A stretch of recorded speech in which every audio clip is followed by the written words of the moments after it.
السلام علیکم ورحمۃ اللہ وبرکاتہ۔ میں سب سے پہلے آپ سب سے معذرت خواہ ہوں کہ میں اس پروگرام میں شرکت نہیں کر سکا۔ اصل میں پچھلے 2 دنوں سے وائرل فیور سے سفر کر رہا ہوں۔ بہرحال میں ڈاکٹر احمد عزیز خان صاحب کا اور سبھی منظمین کا شکر گزار ہوں کہ انہوں نے مجھے گفتگو کا موقع دیا اور مجھے مدعو کیا۔ یہ وہ پروگرام ہے جس کا تعلق علم سے ہے، اور علم، تعلیم، تعلیمی ادارے، تعلیمی معیار، یہ سب وہ عنوان ہیں جو میرے دل کے بہت قریب ہیں، اور میں ان سبھی اسٹوڈنٹ کو، سبھی بچوں کو مبارکباد دینا چاہتا ہوں، ان ہونہار اور ٹیلنٹڈ بچوں کو جنہوں نے کامیابی حاصل کی ہے، جنہوں نے ایوارڈ حاصل کیا ہے، جنہوں نے آپ کے شہر کا، صوبے کا اور ملک کا نام روشن کیا ہے۔ ایک بات میں یہ کہنا ضروری سمجھتا ہوں کہ کسی اسٹوڈنٹ کی کامیابی میں صرف اس کی اپنی محنت، مشقت یا اس کے اپنے ڈیڈیکیشن نہیں شامل ہوتا، بلکہ ان کے ماں باپ کی بہت بڑی قربانیاں ہوتی ہیں، ان کے ماں باپ کا گائیڈنس ہوتا ہے، اور ان سب سے کہیں زیادہ جو چیز اہم ہوتی ہے وہ ہوتی ہے وہ انسٹیٹیوشن، وہ تعلیمی ادارہ جو ان کو ایک اکیڈمک ایٹماسفیئر پرووائڈ کرتا ہے، وہ ٹیچرز، وہ فیکلٹی جو ان کو گائیڈ کرتے ہیں، ان کا ایک بہت بڑا کنٹریبیوشن ہوتا ہے۔ جس انسٹیٹیوشن کا اکیڈمک اسٹینڈرڈ جتنا ہی بہتر ہوتا ہے، وہاں کے پروڈکٹس، وہاں کے اسٹوڈنٹ اتنے ہی بڑے اچیور ہوتے ہیں۔ اگر ہم کسی ادارے کی بنیاد رکھتے ہیں تو ہم یہ سمجھتے ہیں کہ ہم اس ادارے کی بنیاد رکھ رہے ہیں، در حقیقت ہم وہاں ہزاروں، لاکھوں اور کروڑوں بچوں کے روشن مستقبل کی بنیاد رکھ رہے ہوتے ہیں۔ اسی لیے بہت اہم ہے ہمارے ادارے، ہمارے انسٹیٹیوشنز اور ان کا اکیڈمک اسٹینڈرڈ۔ تو میں یہاں پر آج آپ سے اپنی گفتگو صرف اپنے اقلیتی اداروں، ان کے ایجوکیشنل سسٹم، ایجوکیشنل اسٹینڈرڈ تک محدود رکھوں گا، کیونکہ آپ جانتے ہیں ایجوکیشن ایک ملٹی ڈائمینشنل سبجیکٹ ہے۔ یہ وہ فلاسفی ہے جس کے کئی پہلو ہیں، لیکن اگر ہم جس پہلو کی بات کر رہے ہیں آپ سے، اگر ہم اس ایجوکیشنل سسٹم اور اسٹینڈرڈ کی بات کریں تو اس کے حوالے سے مجھے قصہ یاد آتا ہے شاعر مشرق علامہ اقبال کا، جن کی شاعری کا کم میں نے شخصیت کا مطالعہ زیادہ کیا ہے، جنہوں نے اردو میں کتابیں لکھی، فارسی میں لکھی، انگریزی میں لکھی، اور شاید ان کا مجموعہ کلام تو اردو میں تو شاید 10 سے بھی کم ہوگا تعداد میں، لیکن ان کے بارے میں 2000 سے زیادہ کتابیں اب تک لکھی جا چکی ہیں، اور وہ سلسلہ جاری ہے۔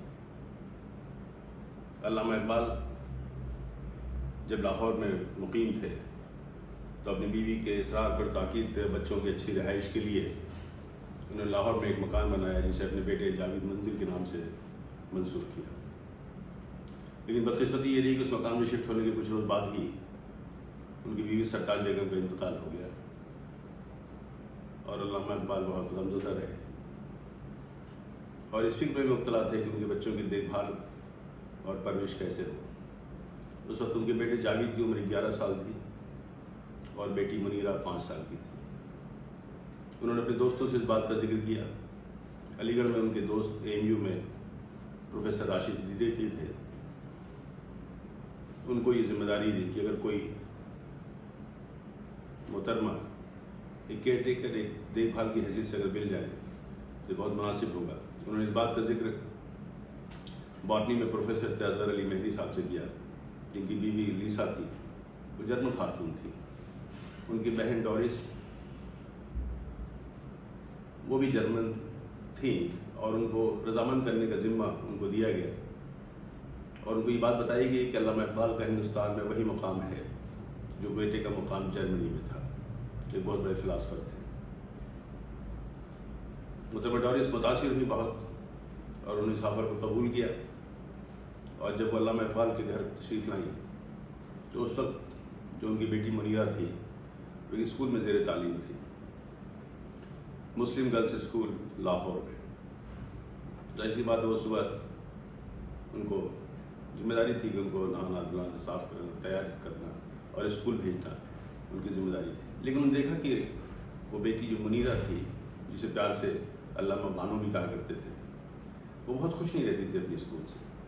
اس مسلم گرلس اسکول میں پڑھتی تو ضرور تھی، لیکن she was not performing well in the studies, اور جب وہ اسکول سے اکثر آتی تھی تو اکثر اس کے کپڑوں پہ گرد ہوتی تھی، سیاہی کے دھبے ہوتے تھے، اور بلکہ 1-2 بار تو اس کے بالوں میں جو بھی دکھائی دی۔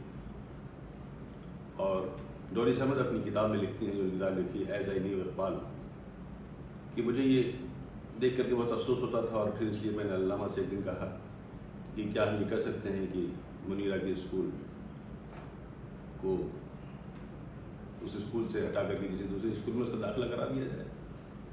علامہ نے جب یہ سنا تو رضامند ہوئے اور کہا کہ ہاں ضرور۔ اسکول کی تلاش جاری ہوئی، اور پاس میں ایک مشنری کا اسکول تھا، کینیڈ اسکول، جو ایک بہت اچھا اسکول تھا، اس کا معیار اچھا تھا، اور اس مسلم گرلس اسکول لاہور سے کہیں بہتر تھا۔ لیکن جب رابطہ کیا گیا تو وہاں کی پرنسپل نے یہ کہا کہ ہمارے وہاں بائبل سبھی اسٹوڈنٹس کے لیے کمپلسری ہے۔ تو اس بات سے ڈورس محترمہ نے علامہ اقبال سے یہ بات بتائی کہ وہاں پر تو بائبل پڑھنا مسٹ ہے۔ تو علامہ نے یہ جواب دیا کہ اس میں کوئی حرج نہیں ہے، اس سے اس کے علم میں اضافہ ہوگا، اور میں نے بھی بائبل کا بہت گہرائی سے مطالعہ کیا ہے۔ ہاں، اس کو قرآن کی تعلیم کے لیے ایک الگ سے معلم کی ضرورت ہے، ہم بات کر کے اس معلم کو روزانہ قرآن پڑھانے کے لیے رکھ دیتے ہیں یہاں پر۔ اور اس طرح سے یہ سلسلہ شروع ہوا۔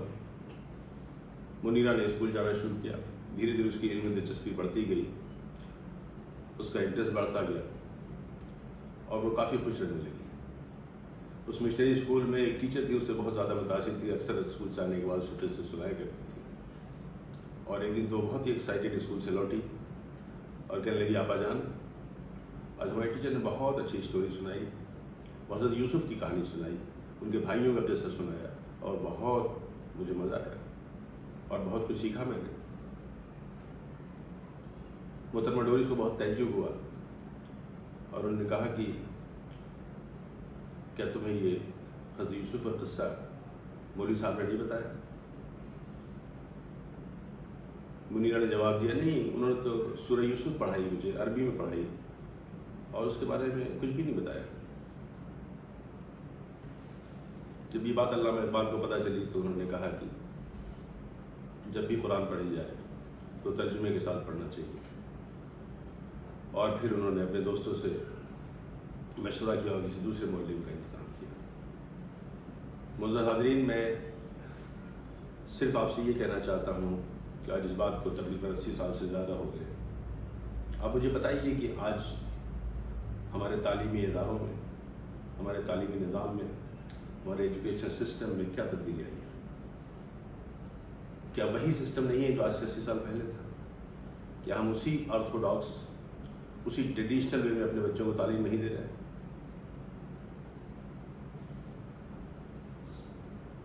اگر میں انسٹیٹیوشنز کی بات کروں، اقلیتی اداروں کی بات کروں، پورے نارتھ انڈیا میں تقریباً ہر شہر میں مائنارٹی انسٹیٹیوشنز ہیں، ان کے معیار سے، ان کے اسٹینڈرڈ سے آپ بخوبی واقف ہیں۔ اگر آپ پچھلے 5 سال اور 10 سال کا وہاں پہ محاسبہ کریں تو آپ دیکھیں گے، آپ کو اندازہ ہو جائے گا کہ وہاں سے کتنے بیوروکریٹس، کتنے ڈاکٹرس، انجینئرس، لائر یا انٹرپرینرس پیدا ہوتے ہیں۔ Quality education is not the focus, is not the priority. اب اجداد کی دی ہوئی وقت کی زمینیں ہیں، مینجمنٹ ہے، کرسیاں ہیں، عہدے ہیں، اور ان کرسیوں کے لیے ہوڑ ہے، نا اتفاقیاں ہیں، اختلافات ہیں، مقدمے ہیں، یہیں تک ہم محدود ہیں۔ اور اس سے ہم بخوبی واقف ہیں کہ کوالٹی لیڈر ہوتی ہے اور کوانٹٹی فالوور ہوتی ہے۔ ہم صرف کوانٹٹی پیدا کر رہے ہیں اداروں میں، اور ہم صرف فالوورز بن کے رہ گئے۔ کبھی کہتے ہیں فلاں زندہ باد، کبھی کہتے ہیں فلاں زندہ باد، فلاں زندہ باد۔ نعروں میں، مطالبوں میں، مظاہروں میں ہم اپنی آوازیں اٹھاتے ہیں، حق کی مانگ کرتے ہیں، برابری کا درجہ چاہتے ہیں، سوالات کرتے ہیں۔ ارے آپ کے ان سوالوں کا جواب تو آج سے 1400 سال پہلے اللہ تعالیٰ نے اپنے امی پیغمبر کے ذریعے قرآن میں دیا تھا۔ سورہ زمر کی 9ویں آیت میں صاف صاف لکھا ہوا ہے کہ ان سے پوچھو کہ کیا جاننے والے اور نہ جاننے والے کبھی برابر ہو سکتے ہیں؟ تو جواب تو ہمیں معلوم ہے، ان سوالوں کا جواب صرف علم، علم اور علم ہے۔ یہ ضرورت ہے اس بات کی کہ ہم اپنے اداروں کے تعلیمی معیار کو بہتر کریں، محبت اور امن کی فضا قائم کریں، ان میں ایسے کریکولم کو قیام میں لائیں جن کے نصاب میں دوستی ہو، اتحاد ہو، انسانیت ہو، برداشت ہو، احترام ہو اور ہمارے ملک کی مشترکہ تہذیب کا تانا بانا ہو، اور ان اداروں کے اکیڈمک ایٹماسفیئر ایسا ہو، ان کی فضا میں، ان کی چہار دیواریوں میں علامہ اقبال کا یہ نغمہ گونج رہا ہو کہ مذہب نہیں سکھاتا آپس میں بیر رکھنا، ہندی ہیں ہم، وطن ہندوستان ہمارا۔ حضرات، آپ سب کی سماعتوں کے لیے بہت بہت شکریہ۔ میں آپ سب کا مشکور و ممنون ہوں کہ آپ نے مجھے سنا۔ خدا حافظ۔